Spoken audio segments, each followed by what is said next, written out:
Well, thank you kindly, Mr. Chairman. I want to start by recognizing the presence of four American heroes here today, four of the hundreds of officers who defended us on January 6, 2021, Michael Fanone, Aquilina Gonell, Daniel Hodges, and Harry Dunn. And I thank them for being here today. Mr. Smith, thank you for appearing before the American people. I'm glad that the committee has finally granted you the same chance to report your findings to the American people that every other special counsel investigating an American president has had. The good chairman started by saying it's all about the politics. Well, maybe for them, but for us, it's all about the rule of law and who's going to stand by the rule of law and who's going to oppose it. And Mr. Smith, you're one of America's great prosecutors. For nearly 3 decades, you worked for justice under both Republicans and Democrats. The Manhattan DA office, where you prosecuted sex crimes and domestic violence cases. The Eastern District of New York, where you prosecuted murderers, rapists, gangbangers, and other violent criminals. Leading the public integrity section at the Department of Justice, you brought prosecutions against corrupt public officials across the political spectrum. When you went to The Hague as chief prosecutor in the Kosovo trial, you prosecuted war crimes and crimes against humanity perpetrated against thousands of innocent victims. While others may have devoted their lives to corrupt self-enrichment, you have devoted your life to the rule of law and to public service. You've never been prosecuted for anything. You've never been convicted of anything. As far as I can tell, you've never even been the subject of a disciplinary proceeding over the course of your multi-decade career. But Donald Trump says you're a criminal and you belong in prison. He says you belong in prison, not because you did anything wrong, mind you, but because you did everything right. You pursued the facts, you followed the law, you stuck with extreme caution to every rule of professional responsibility. You had the audacity to do your job. Everybody here knows what you did wrong in Donald Trump's eyes and why he says you belong in prison.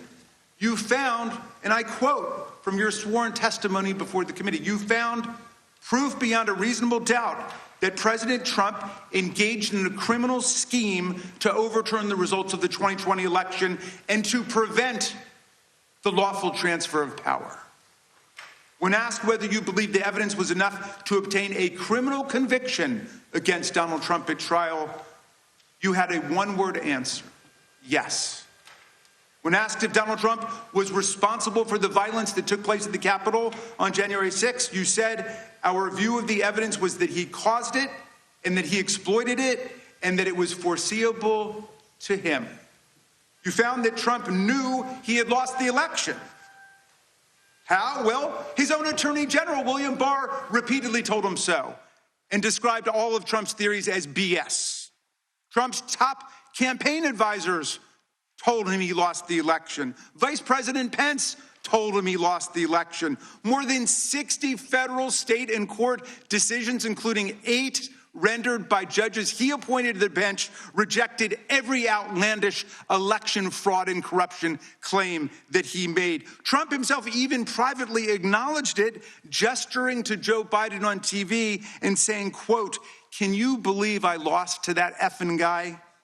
He knew he lost, but he threw everything into his big lie, which some people, even in this room to this day, will stand by and swear by. Well, when the big lie wasn't enough to convince officials like Georgia Secretary of State Brad Raffensperger, a Republican, to commit election fraud and just fine Trump 11,780 votes, when it wasn't enough to convince Trump's DOJ to, quote, just call the election corrupt and leave the rest to me and the House Republicans, when it wasn't enough to force Vice President Mike Pence to announce and then exercise lawless powers to reject electoral college votes and use counterfeit slates to anoint Trump the winner, that's when Trump incited mass violence on January 6th.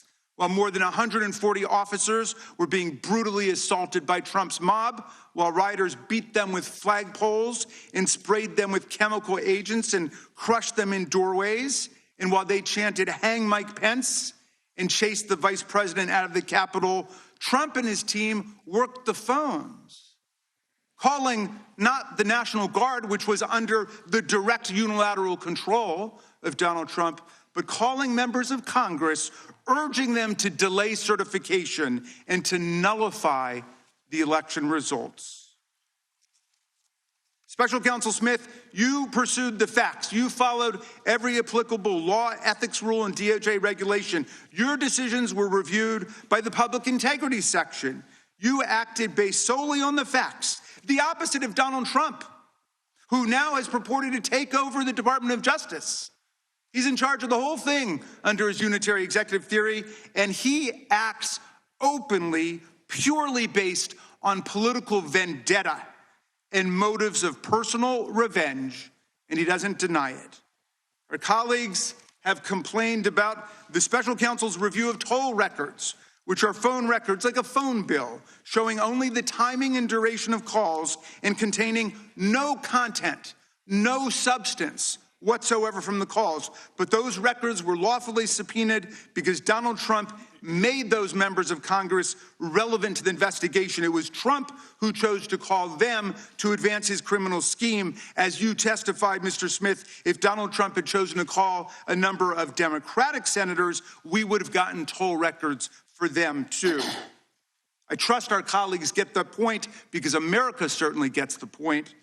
There is much Mr. Smith still can't talk about, though we know he badly wants to. His investigation developed what he calls powerful evidence that Trump stole documents containing our country's most sensitive secrets, hoarded them in the ballrooms and the bathrooms of his well-trafficked Mar-a-Lago social club. He showed them off to visitors.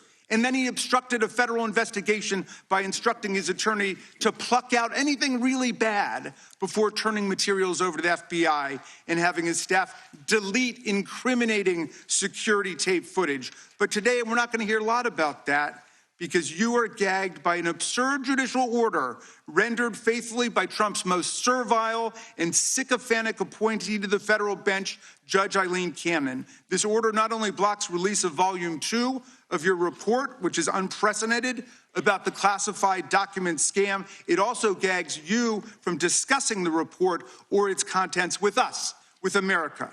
And so we don't know what's in it, but it must be pretty devastating because Donald Trump is desperate to keep Mr. Smith or any other DOJ official for all time from ever releasing it to Congress and to the American people. Now, Mr. Smith, if any of our colleagues foolishly choose to attack you and vilify you today, and I know that's not going to happen from some serious prosecutors over there like Mr. Knott and Mr. Schmidt, who understand what federal prosecutors do and what the rule of law means. But if anybody decides to attack you personally, they will only be revealing their own ignorance of what prosecutors do and their own indifference to what the rule of law requires in America. They will only be stroking the wounded ego of a lawless, twice impeached, convicted felon president who not only unleashed a mob against Congress and his own vice president, but is now pardoned and released into our communities hundreds of extremists, insurrectionists, and cop-beating felons who have proceeded to commit dozens more crimes against the American people since they were pardoned. Mr. Smith, I understand you are a long-distance marathon runner. I read that you're a triathlete who's done more than 100 triathlons and 9 Ironman competitions. You are in the fight for justice and the rule of law for the long distance, for the long haul, and I thank you for that. And we should all try to follow your example.